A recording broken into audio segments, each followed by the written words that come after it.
welcome back everybody to the Always Bayern Chelsea show today, February 15th.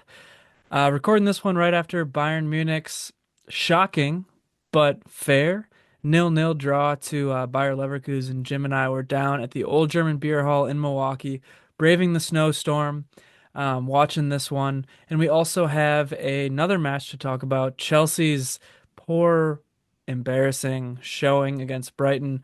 That one ended up 0-3, right? I almost Yeah. blacked that out. I don't want to even think about that one. Well, you should black it out because it's just a black mark on society at this point, the club that Chelsea is. But yeah, it was great to be at the beer hall this morning to watch a competent team, somewhat competent, depending on how you look at that performance. Obviously, tune into YouTube if you're listening because you can see our beautiful faces in this winter season and subscribe, follow us on TikTok, Twitter, Instagram, and all the things, and give us support because we certainly need it and deserve it, in my opinion. I would agree, and I will also note, this being a video episode, again, like you said, subscribe to YouTube. And I have not heard back from our 100th subscriber yet on claiming his prize, so we might have to do a separate video about that. But that being said, if you subscribe now, you can still get in on that 100 subscriber special.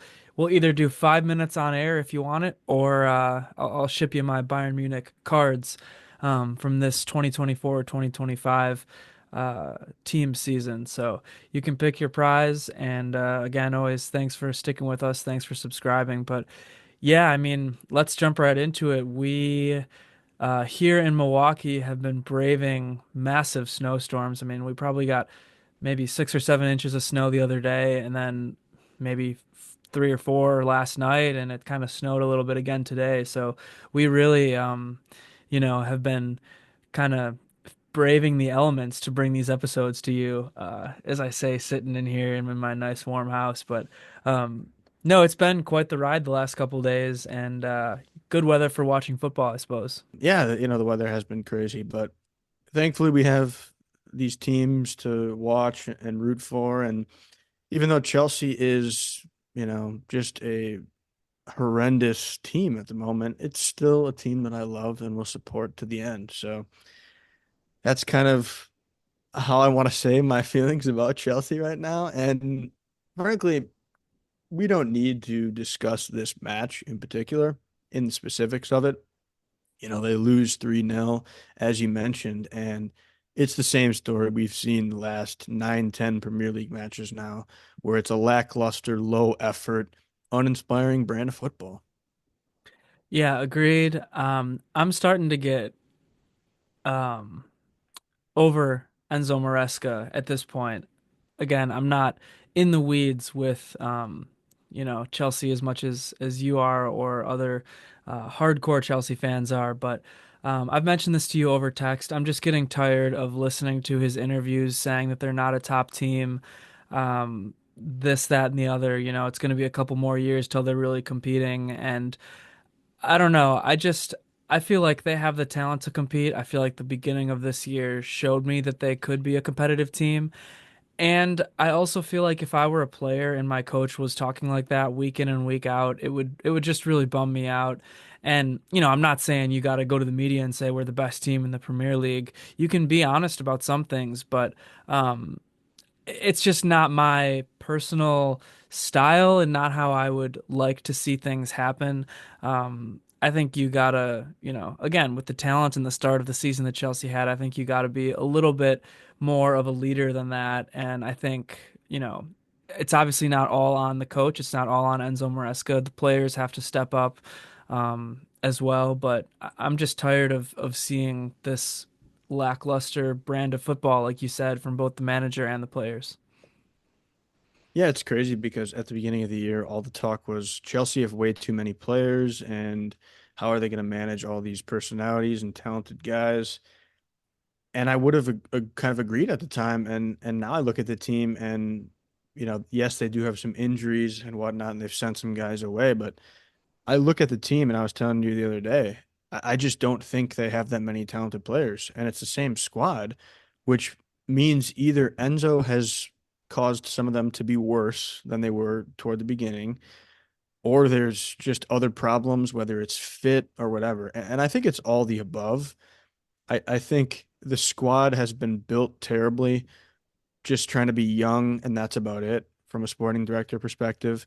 I don't think they know what they're doing. We've talked about that at length.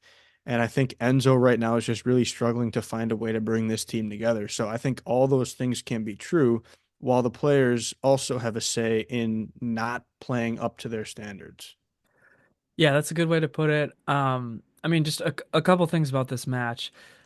I need to see Reece James out there. I don't know what his health is looking like at this point, but he's in the squad. He's playing some minutes, so I need to see him starting just in terms of a leadership perspective. You know, Enzo Fernandez, in my opinion, isn't doing enough as captain.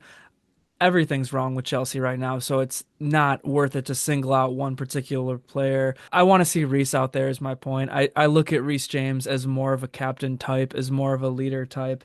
And quite frankly, I think in this match, the entire defense was bad. Kukurea, Colwell, Chalobah, Gusto, Jorgensen even. Although I'm not blaming the goals in particular on Jorgensen. I think the entire defense was poor in this one. And I think, the bright players that you have, like Cole Palmer, for example, but maybe more so Moises Caicedo, I think he's just getting worn down. He's the one who, up until this point, I think he didn't play very good in this game, but overall this year, he's been pretty much playing great almost every single match and now has kind of fallen off a little bit. I think, you know, you're kind of expecting too much out of guys like him and he's getting worn down and as well as Palmer, you can't expect him to carry the whole entire team when everybody else is playing poor. So um yeah, I mean, I don't really know what else to say about this one. Enzo had that one goal disallowed because he pushed off on somebody, and then I thought all of Brighton's goals were pretty much down to poor defending by Chelsea, or maybe just a stroke or two of luck by Brighton, or a stroke or two of good play. So, um, yeah, I mean, quite frankly, that's really all I have to say about this entire match. Yeah, it's weird because I look at this team once again and I don't know where they go from here in terms of even how they're going to play. You know, they haven't been counterattacking, which I think is a mistake, but at the same time, they're not built to be a team that focuses on defending and trying to counterattack because their defenders aren't strong enough to do that if they're going to let the other team have more possession. And then Enzo wants to play this brand where their possession's actually been up in their losing streak. It was at 56, now they average 60. So they've been having more of the ball, but they do nothing with it. So I don't want to play this way either because they don't have anybody that can finish in front of goal except for Cole Palmer. And they clearly aren't able to generate enough chances playing that style.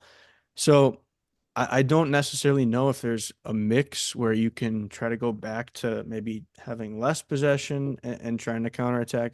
I don't know.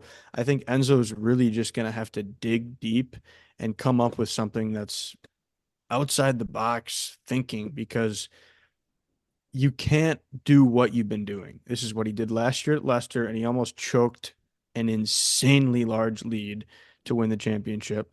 And right now, the way Chelsea are looking, I don't think they're going to be winning games. So they're only going to fall further in the table. And then conference leagues are only hope. But then no way they can beat the Fiorentina, who's top four in Serie A.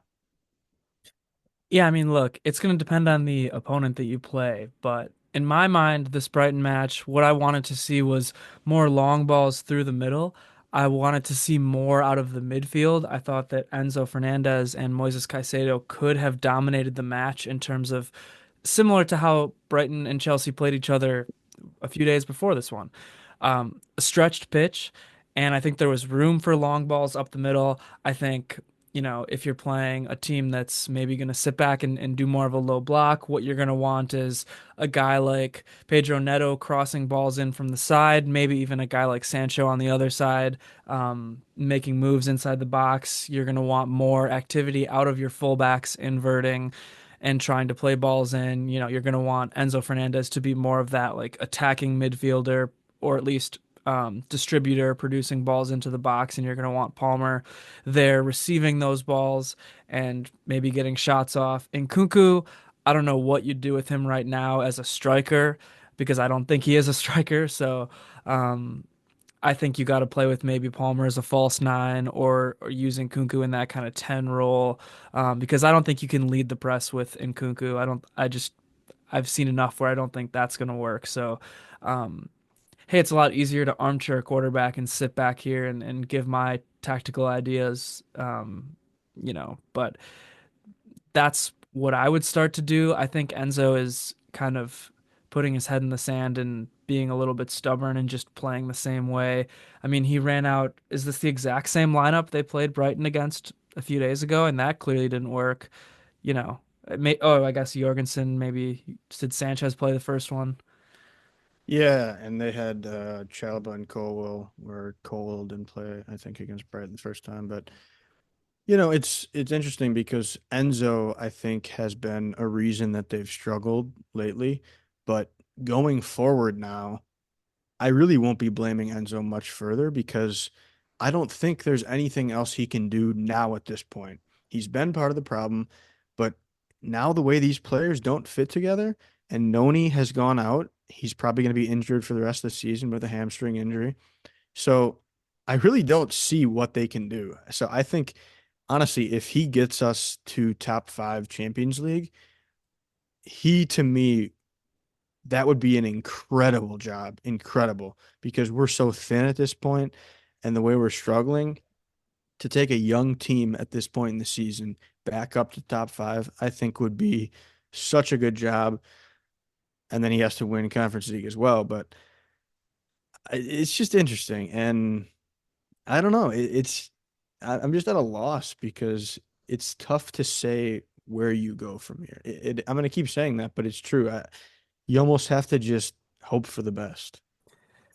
Yeah, I mean, Enzo is what he is at this point, in my opinion. He's um, the sporting directors or the ownership, whatever it is technically at Chelsea, um, is responsible for this squad. They're responsible for picking Enzo. I think part of the reason they picked him was he was going to be a little bit of a yes man. I don't know what the thought is amongst Chelsea fans. That's how I see it kind of from the outside.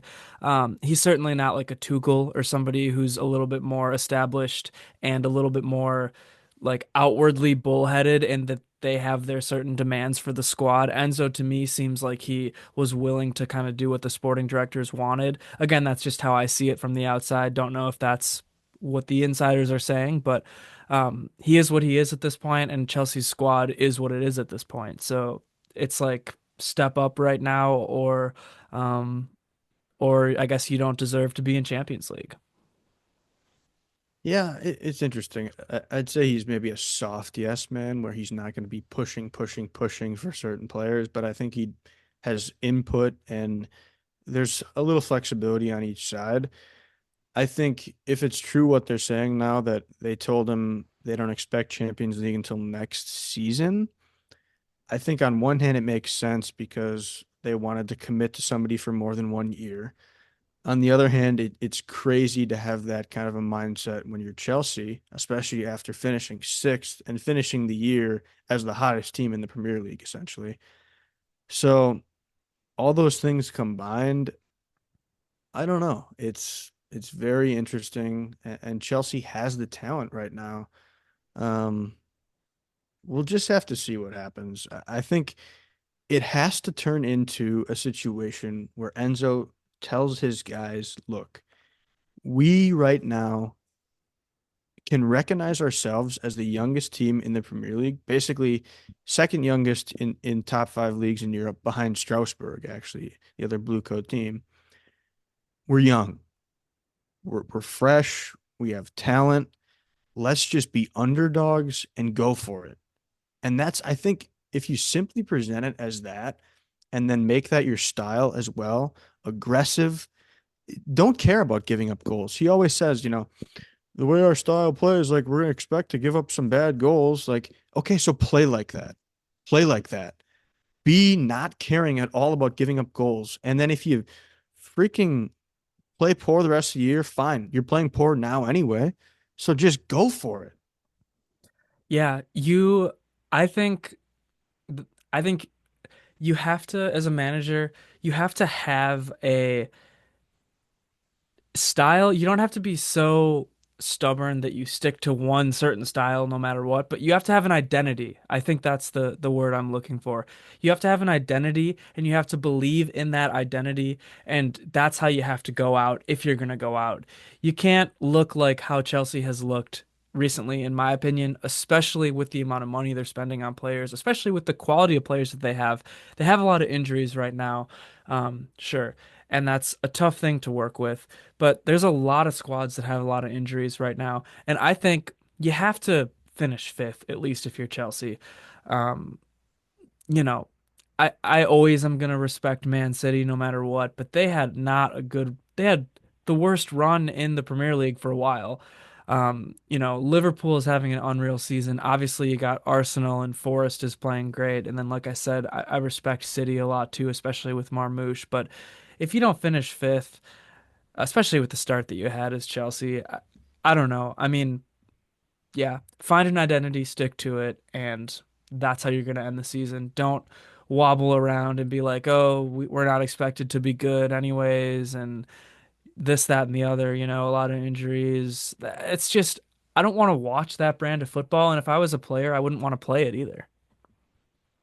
They have the talent and the players to have an identity that's just simply, we don't give an F. Yeah, And they have can play fun. that way. The way Palmer just is nonchalant. The way Caicedo is just a badass tackling guys. Even Colwill, his attitude. Enzo, the way he is, he's certainly that type of guy. Cucurella. They have all these players that can be like that. So just go out and do it. Just go out and do it. That's all. That's all I have to say for Chelsea. And if we're going to talk about a team that did go out and do it, it's neither Bayern or Bayer Leverkusen. Yeah, man, that was a shocking match. I mean, I said it in my short. 0-0 draw at the Bayern Arena. A toothless effort from Bayern Munich. And hey, maybe I'll throw my hands up and hey, maybe that's enough. We take the point, we go back to Munich, we focus our attention to Champions League now and getting past Celtic and playing another tough Champions League match whenever the next one is, if we can beat Celtic here. But this match in particular, wow, that was the absolute worst attacking effort I've seen by Bayern Munich all season, and the best defensive effort I've seen from Bayern Munich all season. So I'll quickly run through the lineup here. Maybe a surprise or two, but overall, kind of what I thought it was going to be. Manuel Neuer at keeper, great match from Neuer. He showed up when he needed to and was a huge reason it was 0-0. Konrad Leimer at right back. Diet Upamecano, Kim Min-jae as center backs. I thought Upamecano was the best man for Bayern Munich today. Great match from him. Solid match from Kim as well. Hiroki Ito getting the first start of his season. He played a few minutes against Celtic, as we mentioned last episode, but hey, not a bad day from Ito, especially after coming back from an injury. He held his own and he didn't really have a lot of that rust that I would have expected. Kimmich and Pavlovic in the midfield. Leverkusen dominated the midfield today. That was maybe the most disappointing part of the match for me, was how little Bayern Munich's midfield did as compared to what they usually do. Olise at right wing, Musiala at the 10, Coman at the left wing, Harry Kane at the striker position, and not a peep from any of those attackers today. Bayern had zero shots on target. And two shots in the entire match. And then I guess a third if you count Harry Kane's header where he was actually called off and then got popped in the jaw anyways. So, um, yeah, I mean, what do you have to say about that one? We watched it together at the beer hall with the Bayern Munich fan club. Yeah, awesome match to kind of watch. And I really thought it was going to be a potentially amazing match when it started off pretty open, as we had been discussing at the beer hall, and thought there was going to be some goals, and didn't end up becoming that sort of match, as Bayern, as you mentioned, didn't sniff a goal. But they locked down, grinded one out, and I think that's important to see from a team that's going to be competing in the Champions League. This is the type of match that you need in the Champions League. I think when you have zero point zero 0.05 xG and you give up 2.19 and four big chances, but still draw. And maybe in some cases you can get a win out of that. As Leverkusen show, they probably do a lot. So overall, a good result for Bayern, and as always, happy to be rooting on that team with all the fans. Yeah, it was almost the inverse of the match that we saw at the Allianz Arena beginning of the year, where Bayern kind of dominated the match, got more chances, and that one ended up in a 1-1 draw thanks to kind of a ping-ponging goal, but a nice shot from Robert Andrich from Leverkusen, and then a wonder goal from Pavlovic on Bayern Munich. Um, None of that today. It was all Leverkusen, really. And, I was a little bit surprised by the omission of Patrick Schick or Victor Boniface from Xabi Alonso, playing Tella, who actually played under company at Burnley and got the goal in the Pokal match against Bayern. But um, Schick came on, I think, in stoppage time, and I was surprised that we didn't see more of an attacking lineup from Alonso at home. And I was completely shocked at the way the company set out the team and kind of just looked to mostly defend. It was almost like he took a page out of Alonso's book in that first half of the year and just told the guys, like, look, we got some Champions League matches coming up here. We're 8 points ahead in the league. If we can get a draw, we remain 8 points ahead in the league and would need an all-time bottle to lose that. Not saying it's impossible, especially with injuries and whatnot, but um, yeah, Alonso likes his midfield triangles, and I thought that he owned the game in the midfield. I thought Xhaka was maybe the best player on the pitch, maybe Upamecano, but um, controlled the game from the midfield, and it was open at times. I mean, we saw a little bit of end-to-end play like I was expecting, here and there, but for a lot of it, it was just kind of, Bayern Munich sitting back, especially in the second half. Yeah, first half was open with no end result. Second half, 69% possession for Leverkusen, and they had all the chances in the world.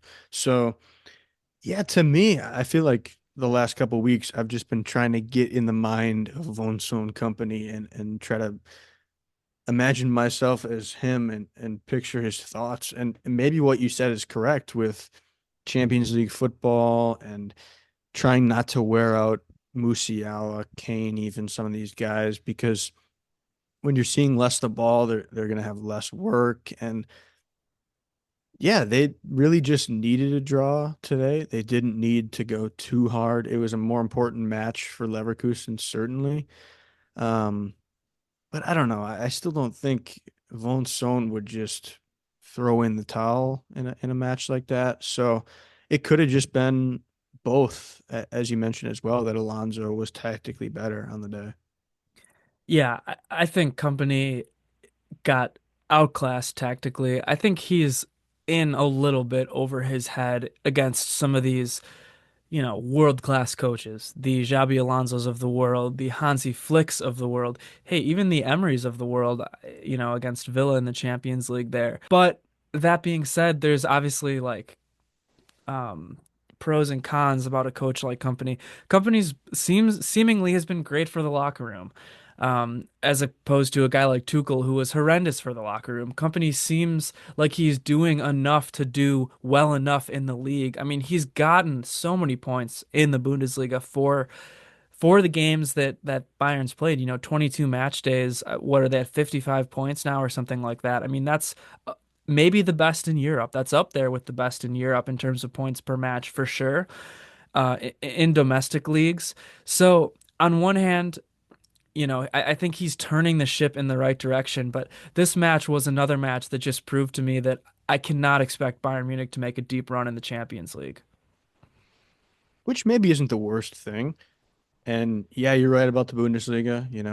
It's pretty dominant at this point when you're 8 points up on second place, 18 points up on third place. So here's the thing about Champions League. Yes, I agree that I'm not expecting Bayern to make a super deep run. It's going to be a tough road. That being said, you are 8 points up in the Bundesliga. I'm not quite saying that's locked down, but 95% locked down. So let's focus on the Champions League.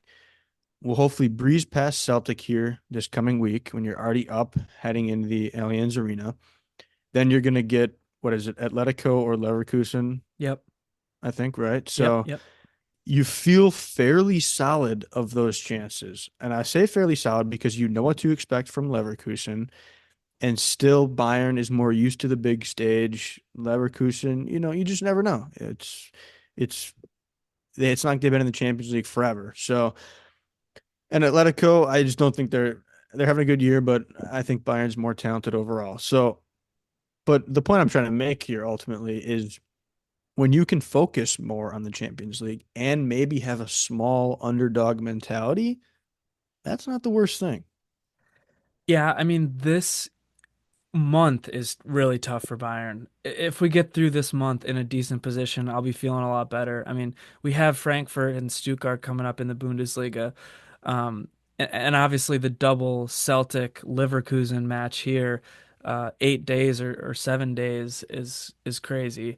And obviously Frankfurt has lost Marmoush, but I don't overlook Ekiteke. I think he's an amazing player, and Frankfurt has a number of veterans, Robin Koch, who are good enough to keep them good, in the Bundesliga. Not threatening for the title or anything, but good enough where they're going to play Bayern well. And same with Stuttgart. Stuttgart is getting healthy now. They were really banged up beginning of the year, and I think they had a super slow start to the year. But I expect them to be better in the second half of the year as well. So, um, not a cakewalk in the Bundesliga, but I overall agree with what you're saying. And the thing about the Champions League too is, in my opinion, there's a lot of luck involved. Now, part of it is these knockout tournaments, the big players show up on the big stage, but I think there is a lot of luck involved in Champions League football, whereas the league is more like a marathon. So, um, I'm not saying Bayern's down for the count in the Champions League. And hey, I mean, Bayern's defense showed me a lot today that, quite frankly, I didn't think they were capable of. I thought Kim and I thought Limer would have one too many positioning mistakes. I thought Upamecano maybe would make a risky challenge, or Ito would still be shaking off some rust. So Bayern's defense exceeded my expectations today, and that is something that gives me, I guess, a little bit of hope, if anything, for Champions League ball. Um, but yeah, I mean, overall, I'm feeling decent. I'm feeling good about the Bundesliga, and I'm feeling meh about the Champions League. Yeah, I certainly agree that at this point you ride that strong defense, and as we've talked about for weeks on end here, your chances will start to fall. Bayern have had a lot of chances, games with 8 chances and only 1 or 2 goals. Those are gonna start to fall. Their players are much too talented where they're gonna score. So I think if they get a little bit of that good luck and momentum, things could really go their way. Yeah, and one other thing too, thinking about this lineup. I mean, I said it when I saw the lineup come out, but the reason you start Kingsley Coman is to play defense with Hiroki Ito. It's going to take two guys to stop Frimpong when you have Alphonso Davies hurt. A guy like Davies could potentially do it and then provide you with more freedom to start a more attacking-minded winger on that left side, but the thought of starting Kingsley Coman, it certainly wasn't to do anything in the attack. It was to provide that cover for Ito. And there were a lot of times where we saw Coman basically playing like a left back and Ito inverting in. And on that other side, I gotta give Limer credit. More so Upamecano, but also Limer because he didn't really make any brash mistakes like I thought he might. He does play like a midfielder with his aggression. He's way more aggressive than a defensive-minded right back would be. So with Verts on that side, um, I just can't speak highly enough of that defense. I can't speak highly enough of Upamecano, especially. Major credit to all of them, Upamecano especially. Ito in his debut was very strong, a clearance off the line. Limer doing a lot, moving from the right side to the left side once Stanisic came in. So credit to all those guys for really taking it on, especially against a tough opponent on the road. Yeah, one thing I would have liked to see would have been Thomas Muller. I think we didn't see him at all. The subs that we did see, 68th minute, we saw that quadruple sub. Olise and Coman went out, and we saw Gnabry and Zane come in. And then Goretzka and Stanisic came in as well um, for Ito and Pavlovic. So, you know, we said it at the time, me and you, we didn't mind those subs. I mean, you got to try something else. The attack wasn't working at all, and keeping guys fresh for Celtic, like I get it. And then this 86th minute, kind of curiously, we saw Boué come on for Musiala, and the whole formation kind of shifted there with more center backs and just more defensive minded, locking things down. But yeah, I do think I need to see more of Muller in matches like this. Not necessarily 90 minutes, not necessarily start the guy, but his instinct being to pass first and to find guys versus a lot of these attackers, their mindset is just dribble, dribble, dribble. Um, it just wasn't working out today against Leverkusen. I needed to see somebody with more of that creativity and more of that veteran leadership that Muller has. Yeah, wouldn't mind seeing more Muller. I think he could be special in some of these Champions League matches as well, coming on as a sub, depending on who you play. We're talking about a guy that has the most Champions League appearances in Bayern Munich history. Could argue is their all-time best UCL player. And I'm only saying those things to tease an episode that we might be doing here shortly about Bayern and Chelsea in the Champions League. So I know a lot of statistics about Thomas Muller. Yeah, we've been doing our research to make an all-time UCL squad list for Bayern and Chelsea, so stay tuned for that. The only other thing I guess I want to mention about this one off the top of my head is, I made a short. Musiala has extended his contract, so huge for Bayern. Locked him down until 2030, sort of. There's that release clause in there for 175 million euros now, or I think 2029 it reduces to 100 million. So, um, you know, right now I'm just happy about Musiala being locked down and extended for Bayern Munich. Um, but I will say going forward, I might be a little bit more critical of him because he has that, he's in that upper echelon of players now, that rare Bayern Munich release clause, the thing that Bayern never does. Um, Kane's got one now. But that's for different reasons. Maybe we'll talk about that later. But yeah, nonetheless, I need to see more out of Musiala going forward in games like this. Now, I'm not going to single him out here, even though I guess I just kind of did because, hey, Kane did nothing, Olise did nothing, Coman did nothing, Zane did nothing, Gnabry did nothing. None of the attackers did anything, did jack shit in this one. So I won't harp on Musiala here, but I'm just saying going forward, I'm super happy about it. I'm not as pissed as a lot of Bayern fans are about this release clause. I think it's going to force the team to be good. Um, you know, I maybe would have liked to see it be a little bit higher as some of these mediocre players in Spain get their $1 billion release clauses. So, um, yeah, I mean, overall, happy Musiala is extended. Yeah, you got to ultimately be happy about it. Worry about that release clause shit down the line. Musiala is a player that you want at your club, and if that's what it takes, I think you rightfully, pay the piper for that. And as you mentioned, if you're going to be a little more critical, then that's fine. You have to demand high performances from a guy if you're giving him what he wants. So that's also very fair overall.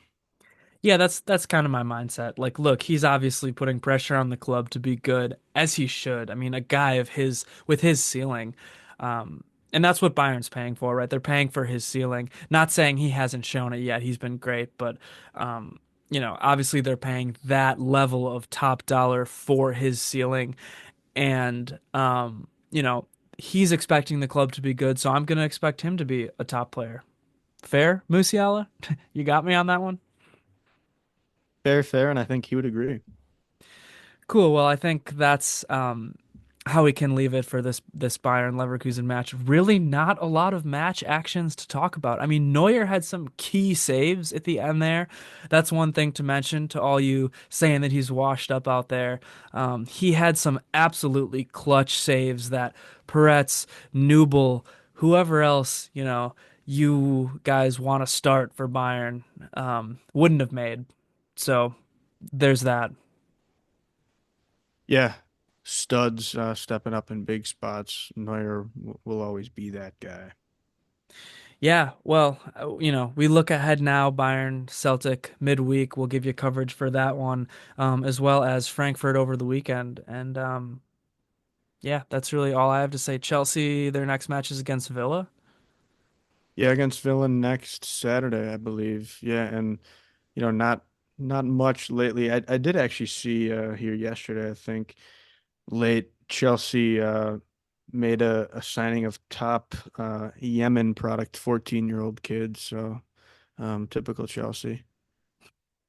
A 14-year-old, is that right? I'm just playing, but that was believable, wasn't it? It A was because 14-year-old. that's what they do. They look for all these guys from crazy ass places who are, and the way that Fabrizio would report it would be, um, whatever, 2009 born talent. Well, that guy they did sign recently, I think it was a 16-year-old from, wasn't it like Kazakhstan or something? Some crazy ass country, yeah. Yeah, Yeah. typical. Well, all right. Look forward to more coverage from us here for these big time moments in the season. Subscribe to the YouTube channel, video episode after video episode coming from us. Thank you for listening.